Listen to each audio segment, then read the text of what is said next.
Welcome to the His Call Technology Podcast, where we are communicating tomorrow's business needs today. From just outside Nashville, Tennessee, join His Call as we discuss all things telephony, data, and infrastructure related to business leaders. Here we go.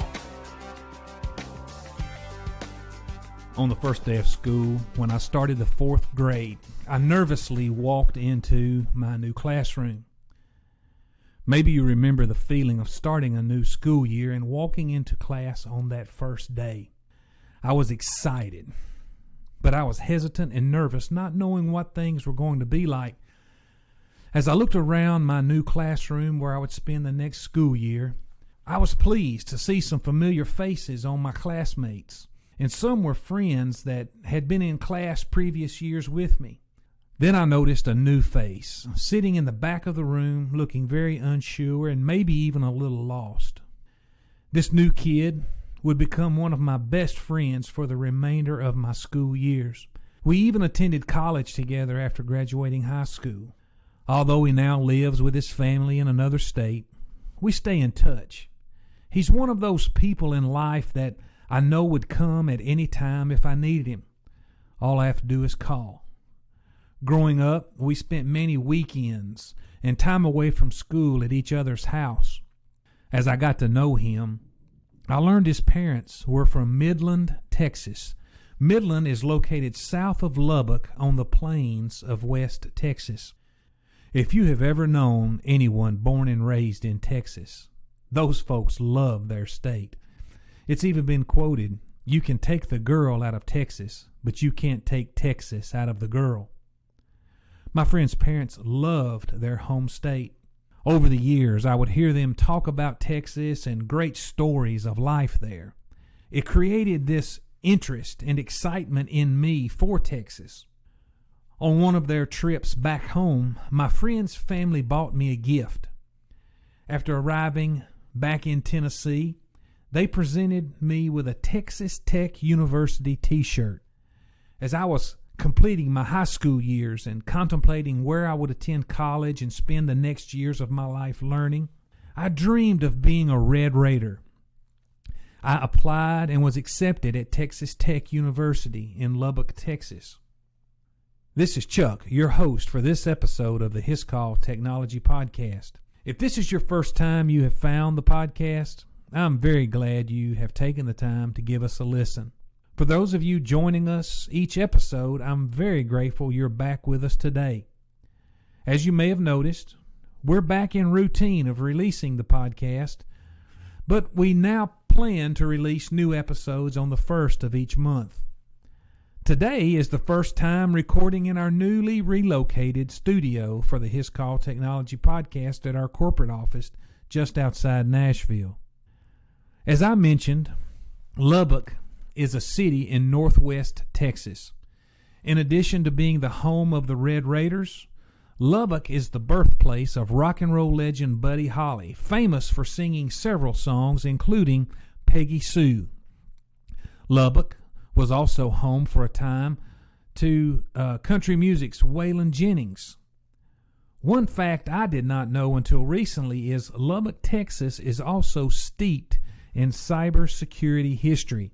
Lubbock is home to an infamous hacking supergroup known as the Cult of the Dead Cow, or now CDC Communications. One of its supposed early members is a politician and former presidential candidate currently representing Texas in the United States House of Representatives. As a result of this group's activity, the term hacktivism is said to have started on the West Texas plains in Lubbock. Hacktivism is derived from combining the words hack and activism. Hacktivism is the act of hacking or breaking into a computer system for political, social, religious, or other reasons, waging war on information or disruption to create change. The individuals who perform an act of hacktivism is said to be a hacktivist.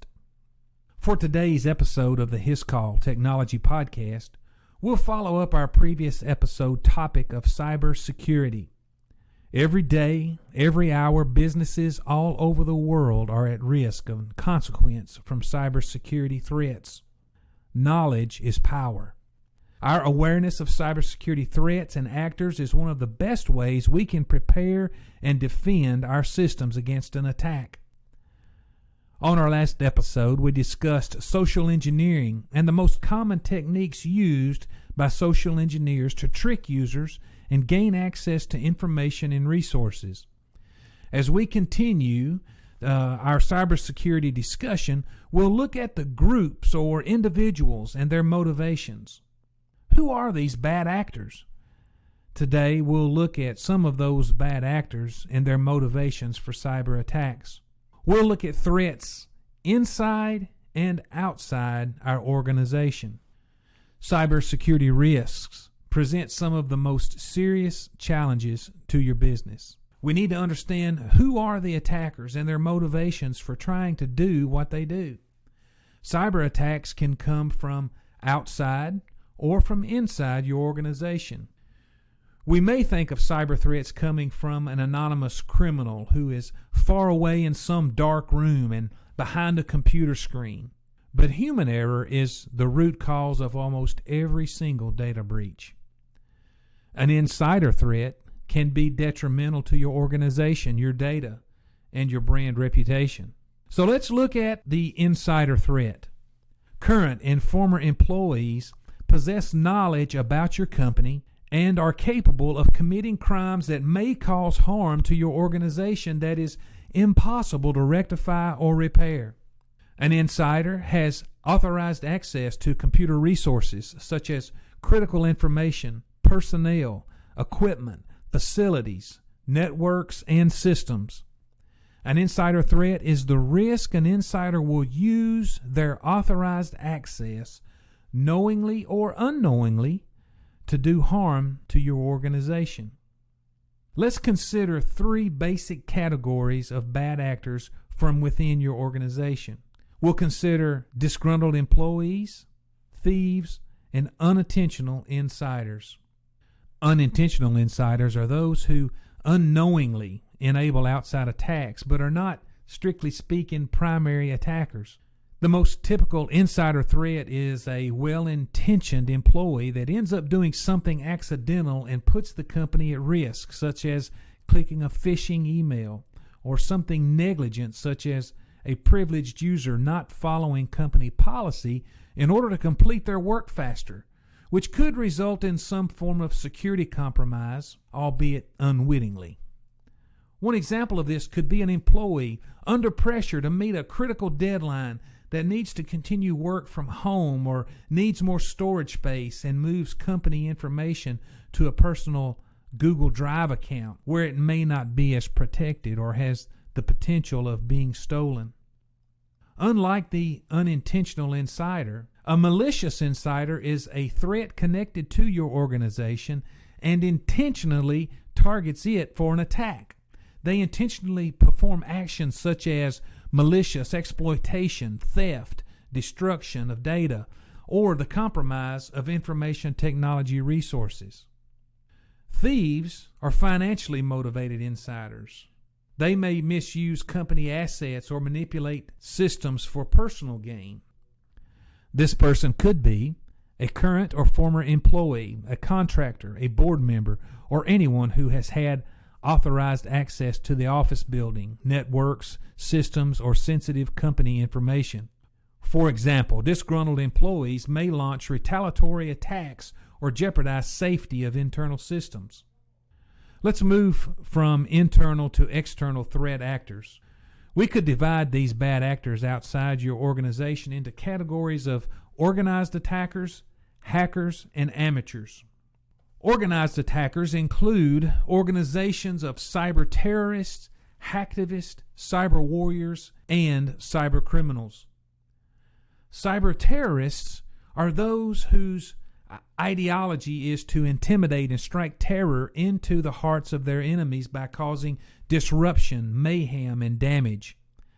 Terrorists seek to make a political statement or attempt to inflict psychological and physical damage on their targets in order to achieve their political gain or create fear in their opponents or the public. Cyber terrorists are often not a well-funded group, but they bring lots of ingenuity to attack an enemy's high-profile targets by disrupting internet services with distributed denial-of-service attacks, infiltrating systems to steal sensitive data, or exposing personal data about people they want to harm. Cyber terrorists also threaten to corrupt critical information, hoping to throw entire industries into disarray. Hacktivists seek to make a political statement. Hacktivists are the ones motivated by political, social, or moral outrage, representing something they collectively disagree with. Damage may be involved, but the primary motivation is to raise awareness, not encourage change through fear. Cyber warriors, on the other hand, are nation-state attackers with highly sophisticated attacks, usually directed toward specific goals. Their missions include espionage, extortion, and embarrassment. These bad actors gather information and commit sabotage on behalf of governments. These are highly trained, well-funded, and tightly organized groups that act in the national and military interest of their country's government. Cyber warriors use digital weapons to disrupt, damage, or destroy critical infrastructure. They are often backed by substantial scientific capabilities and have resources to not only use any known exploit method, but also develop new ones on their own. Cyber criminals are those organized and motivated by financial gain. These bad actors are often organized groups of professional criminals. They may act purely online using existing malware to target point-of-sale credit terminals, stealing credit card data and personal information that can be used or sold. Cybercriminals may also use ransomware to extort money directly from the owners of the infected computers, holding their data for ransom. The more computers they get infected, the more money they stand to make. Hackers may be perceived as benign explorers, malicious intruders, or computer trespassers. This group includes individuals who break into computers primarily for the challenge and status of their peers after obtaining access. Not all hacking is necessarily considered a malicious activity. A white hat hacker, for example, is someone who uncovers weaknesses in computer systems or networks in order to improve them. They often have permission through a negotiated contract with business owners.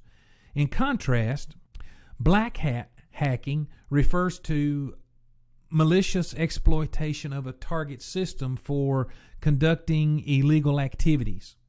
In most cases, black hat hackers could be hired by or be sponsored by criminal organizations or governments for financial gain or political purposes.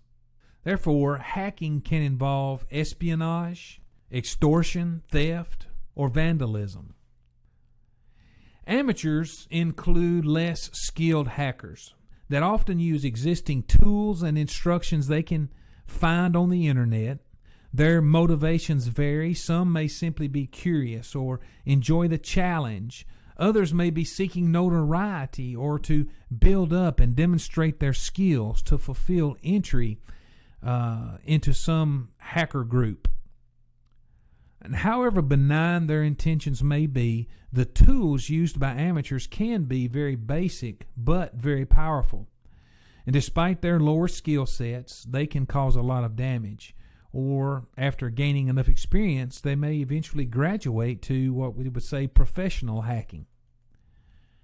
As we consider the categories of cyber attackers, we're better able to understand their motivations and the actions they take and how we can best prepare and respond. When considered together, cybersecurity risks arise from three types of actions: inadvertent, deliberate, and inaction. Inadvertent actions are those generally committed by insiders that are taken without malicious or harmful intent. While deliberate actions could be insiders or outsiders, these are actions that are taken intentionally and are meant to do harm. Inaction, on the other hand, generally part of the insider group, such as failure to act in a given situation, not saying something when they see something. Maybe they don't act because they lack appropriate skills, knowledge, guidance, or availability of the correct person to take action. Our primary concerns generally tend to be the deliberate actions, with motivations being financial gain, destruction, disruption, or retaliation. However, we should not overlook those internal threat actors that can be recognized and reduced through education and awareness of our users to be sensitive to unusual email, phone calls, unusual individuals, or violations of company policies and guidelines. I hope the past 2 episodes have been beneficial to you and a starting point in helping you educate and raise awareness of the most common threats faced by your users and where those threats may be carried out. If His Call can help you make your business more secure, please contact your account executive or reach out to us at one of the contacts listed on our website, hiscall.com. In closing, allow me to circle back around to Lubbock, Texas. I ultimately did not become a Red Raider at Texas Tech University, but instead became a Blue Raider in my home state at Middle Tennessee State University. Be alert, be aware of the cyber threats you face, but don't be afraid, only believe. Thanks for taking the time to listen to the His Call Technology Podcast. Subscribe to this podcast so you can stay up to date with today's business communication trends. To learn more about His Call solutions for your business needs or to listen to previous podcasts, visit us at our website, hiscall.com.